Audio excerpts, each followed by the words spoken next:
All right, so let's talk a little bit about why we're all feeling frustrated, unfocused, emotional, irritable, unclear, uncertain, all these words that we just were sharing together. We're all going through it, right?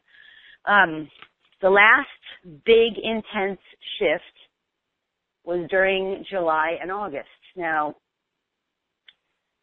obviously we had what was called, in astrology, Western astrology, we had a grand cross in the month of July, and what that means is if you think about a cross,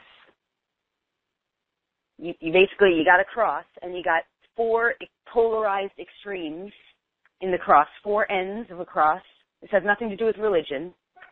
And each one of these extremes is pulling in an opposite direction. So imagine an arrow at the end of each one of those lines in the cross, and they're pulling in the opposite direction.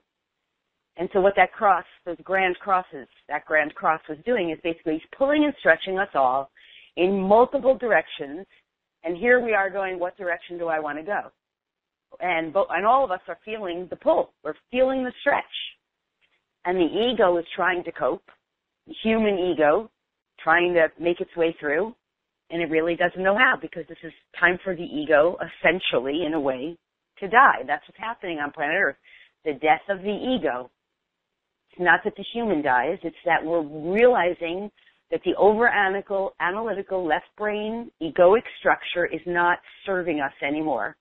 When the ego finally dies, the only thing that gets ignited, well, not the only thing, but what really gets ignited is the heart. We're moving into our heart-centered intelligence. So in those moments of uncertainty and unclarity and, emotionality and irritability and all those things, feeling unfocused, uncertain, confused, frustrated, it's because that's the ego's language of identifying its experience. And eventually the only thing we can do really is surrender into the heart space, which the heart has its own brain. But it knows what to do. It just hasn't been given the driver's seat yet until the ego gets out of the way. So anyway, that was what was kind of going on in July, and it was very amplified. And then just in August, we had a supermoon, the second supermoon of the year. The supermoon amplifies things.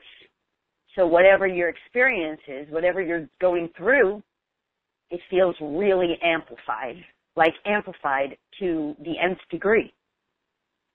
And then simultaneously what's happening is, since all this stuff is being amplified, in the process of the amplification, we're becoming more sensitive beings.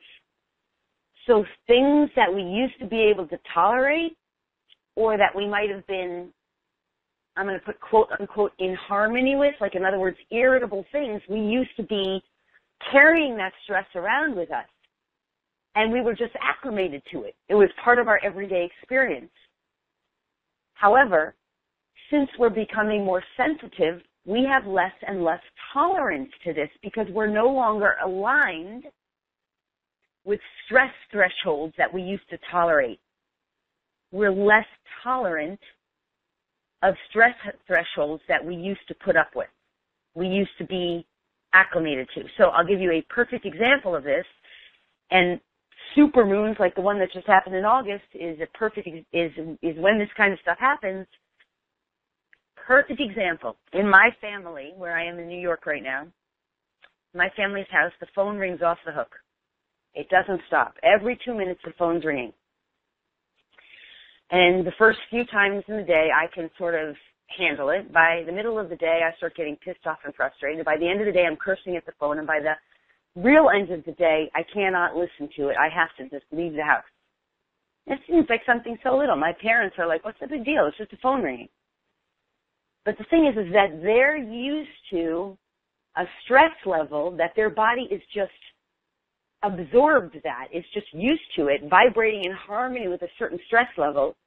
But for someone like me who's so sensitive, who's cleared out and who doesn't resonate with stress anymore, who resonates with just peace, harmony, relaxation, love, when anything is not in harmony with that, for me, it feels like a kind of stress.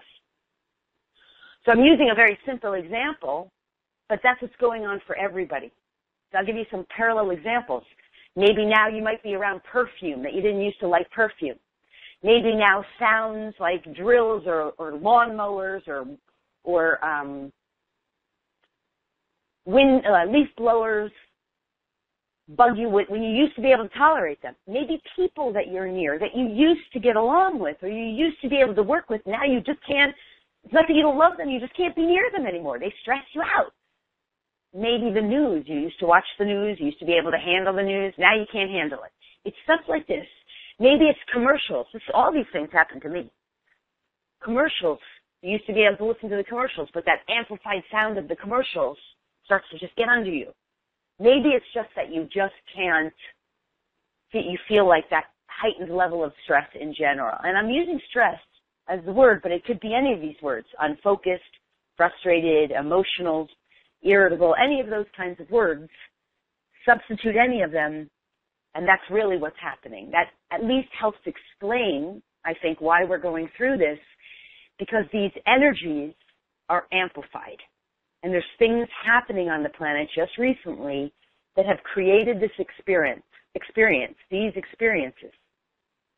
And the purpose of these energies is so that, as I bring it full circle here, the human egoic analytical self, left logical brain, will stop being the dominating force of how we operate in this world.